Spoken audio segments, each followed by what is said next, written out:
कुछ 4-5 चीज़ें हैं जो मैं लड़कियों के साथ शेयर करना चाहूँगी कि किस तरीके से मैंने वहाँ से यहाँ का ये सफ़र तय किया। मैं ये नहीं कह रही कि मैं पहुँच चुकी हूँ, लेकिन जो मेरा एक सपना था वो मैंने पूरा किया। सबसे पहली चीज़ है कि आदतें, है ना, आपको अपनी आदतें बहुत सही रखनी हैं। आदतें धीरे धीरे जो आप दिनचर्या में हर दिन जो आपकी आदतें हैं वो आपका पूरा लाइफस्टाइल बनाती है, वो आपकी पूरी जिंदगी को एक दिशा देती है।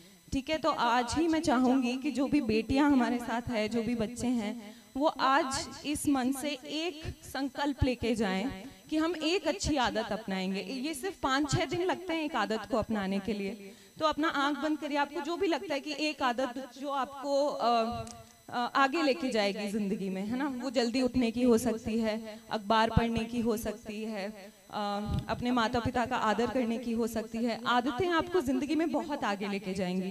क्योंकि जब मैं तैयारी कर रही थी तो मेरे आसपास इतने धुरंधर लोग थे, मतलब मुझे ऐसा लगता था कि इस भीड़ में मेरा कब मौका आएगा।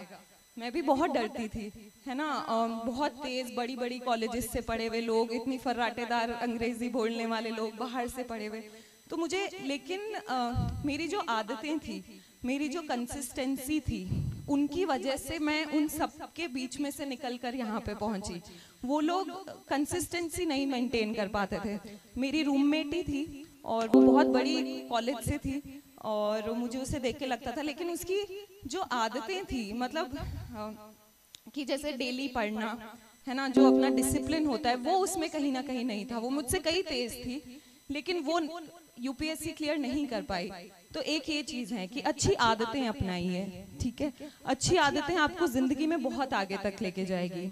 दूसरी जो मेरी चीज है, जो मुझे लगता है कि जिसकी वजह से मैं यहाँ तक आई हूँ, वो है कि किसी भी चीज को अपनी कमजोरी मत समझो, है ना, किसी भी फेलियर से घबराओ मत। ऐसा नहीं है कि मैंने पहला प्रयास किया और मैं यहाँ तक पहुँच गई। मैंने अपनी ज़िंदगी में बहुत फेलियर्स देखे, शुरू से बहुत फेलियर्स देखे।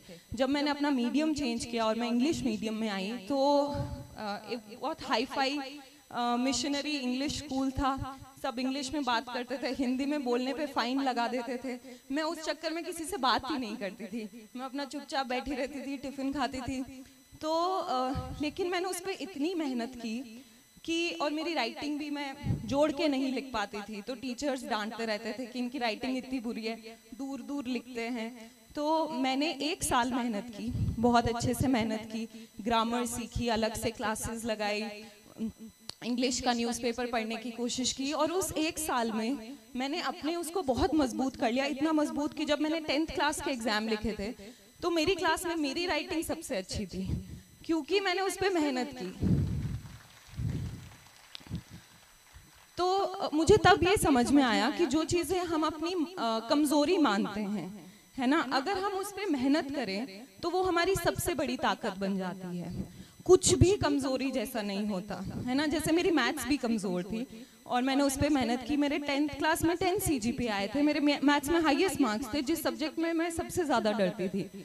तो अगर आपको लगता है कि कुछ आपकी कमज़ोरी है, तो वो वही है जिस पे आपने अभी तक मेहनत नहीं करी है ना। आप मेहनत करेंगे, आपकी सारी कमजोरी आपकी ताकत बनेगी। और फेलियर से नहीं घबराना है। 2017 में जब मैंने अटेम्प्ट देने शुरू किए, तो मैंने कोई एक भी एग्जाम पास नहीं किया। मेरे पेरेंट्स भी थोड़ा सोचने लगे कि क्या दिक्कत है। 2017 में मैंने लगातार बैंक, IBPS ऐसे करके लगातार मैंने काफ़ी एग्जाम दिए, किसी का प्री तक नहीं निकला। तो वो मेरे लिए काफ़ी लो फेस था। लेकिन अगेन, अगर आप उस चीज़ पे मेहनत करते हो, जो तीसरी चीज़ मैं कहना चाहूँगी वो है सेल्फ इंट्रोस्पेक्शन। आप ये देखिए कि कहाँ गड़बड़ हो रही है।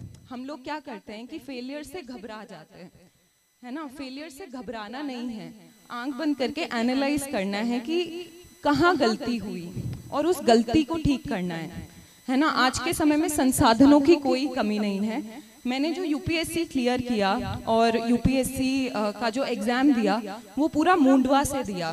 मुंडवा आपको पता होगा कि नागौर के पास में एक छोटा सा कस्बा है। मैं दिल्ली में रहती थी, दिल्ली में घूमी, एग्ज़ाम की तैयारी करी, लेकिन मुझे ऐसा लगा कि डिसिप्लिन ज़्यादा ज़रूरी है बड़े शहर से। मैंने एक बड़ा शहर छोड़ा, मैं घर आई और शायद मैं मूंडवा नहीं आती तो मेरा सिलेक्शन नहीं होता, क्योंकि मूंडवा में मुझे एक छोटा सा ही कस्बा है, लेकिन वहाँ पे मुझे डिसिप्लिन का मौका मिला, सेल्फ इंट्रोस्पेक्शन का मौका मिला, जो मैं गलतियाँ कर रही थी उनको सुधारने का मौका मिला। तो कभी ऐसा मत सोचिए कि आप अगर कोई बड़े शहर नहीं जा पाएंगे तो आप कोई एग्ज़ाम क्लियर नहीं कर सकते। मैं शायद उस छोटे शहर नहीं आती तो एग्ज़ाम नहीं क्लियर कर पाती। मैं अपने घर वालों के पास थी, वहाँ पे मैंने बहुत डिसिप्लिन तरीके से मेहनत की और ये निकल गया। ये भी मेरा तीसरे प्रयास में निकला।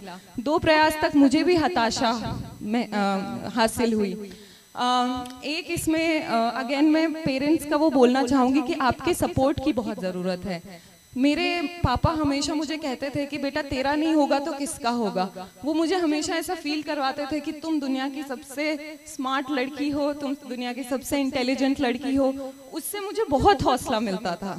तो मैं भी खुद में महसूस करने लगी कि हाँ, मतलब अगर मेरे पापा ये बोल रहे हैं तो ये सच है। और उसके बाद में मैंने तैयारी की, ये मूंडवा वाली जो मैं बात कर रही थी, तो वहाँ से मैंने अपना एग्ज़ाम दिया और उसके बाद में मैंने ये तो एक एक करके आप यहाँ तक पहुँचते हो।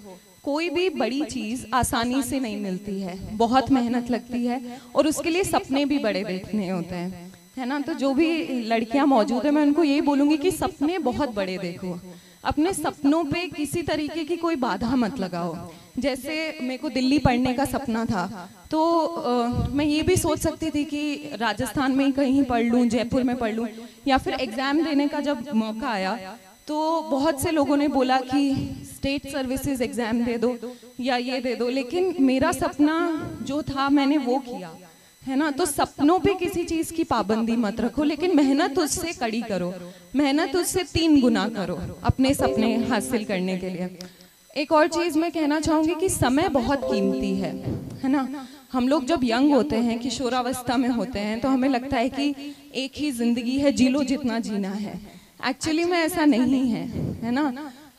एक ही जिंदगी है, मानव जीवन का बहुत महत्व है ना। तो मानव जीवन को, अपने जीवन को एक मकसद रखो और उस मकसद को हासिल करने की कोशिश करो।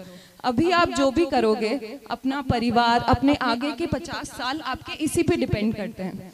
मैं एक बहुत ही पर्सनल उदाहरण दूंगी कि रिग्रेट जो होता है, जो हमें लगता है कि हम में इतना पोटेंशियल था, हम ये कर सकते थे, लेकिन हमने मेहनत नहीं की, वो बहुत बुरा होता है। जब मैं कॉलेज भी गई थी तब मुझे ऐसा था कि मैं शायद थोड़ी और मेहनत कर लेती तो शायद थोड़ा और बेहतर कॉलेज मिल जाता, और वो मेरे साथ था 3 साल तक की, है ना। फिर जब मैंने यूपीएससी की तैयारी की तो मैंने ये सोचा कि मुझे ये फिर नहीं सोचना है कि शायद थोड़ी और मेहनत कर लेती तो मेरे सपने वाली नौकरी मिल जाती, है ना।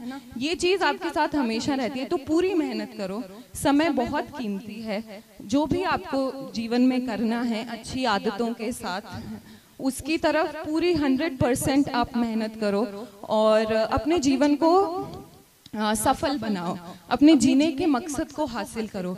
लेकिन एट द सेम टाइम ये भी नहीं है कि ये नौकरी ही सब कुछ है ना। आज के समय में बहुत सी ऐसी चीज़ें जो आप कर सकते हो। ऐसा नहीं है कि सरकारी नौकरी में पूरी दुनिया हासिल है, और ये हमें लगता है, जब हम बच्चे होते हैं तो हमें लगता है कि ये नौकरी ही सब कुछ है या ये चीज़ ही सब कुछ है, इसके बिना कुछ नहीं है। अभी जिस पद पर मैं हूँ, जिन लोगों के साथ मैं काम करती हूँ, मैंने ये देखा है कि स्किल्ड लोग होते हैं उनकी बहुत ज़रूरत है। जो मेहनती लोग होते हैं वो अपना रास्ता बना लेते हैं। तो अगर आप अपने पोटेंशियल पे, अगर आप अपने हुनर पर काम कर रहे हैं तो आपको अपना रास्ता मिल जाएगा। एक नौकरी नहीं तो दूसरी मिल जाएगी। जब मैंने बहुत यूपीएससी की तैयारी कर ली थी और मुझे लगा था कि ये मेरा आखिरी अटेम्प्ट होगा, तब मैंने यही सोचा था कि ठीक है, ये नहीं तो कुछ और सही। मैंने अपना, जब आप मेहनत करोगे तो आपके मन से अपने आप आने लगेगा कि ठीक है, ये नहीं मिला तो कुछ और मिलेगा, है ना। तो अपने आप पे, अपनी स्किल पे मेहनत करना है और अपने आप से ईमानदारी रखनी है। अल्टीमेटली ये आपकी जिंदगी है ना। आज मैं अगर आईएएस बनी हूँ, जो मैं काम कर पा रही हूँ, वो मेरा सपना था। वो मुझे ये काम करना था। माता पिता को बहुत खुशी होती है, उनका आशीर्वाद रहता है, लेकिन अल्टीमेटली मेरी जिंदगी है। तो अगर मैंने अपने साथ ईमानदारी रखी तो मुझे सब कुछ मिला। तो आपको अपने साथ ईमानदारी रखनी है। आपका जीवन है, आपको उसे दिशा देनी है और सिर्फ आप ही उसे दिशा दे सकते हो। कोई भी 100% टाइम आपके सर पे नहीं रह सकता कि पढ़ लो पढ़ लो पढ़ लो। आपको खुद ये रियलाइज करना है कि आपको क्या करना है, राइट? और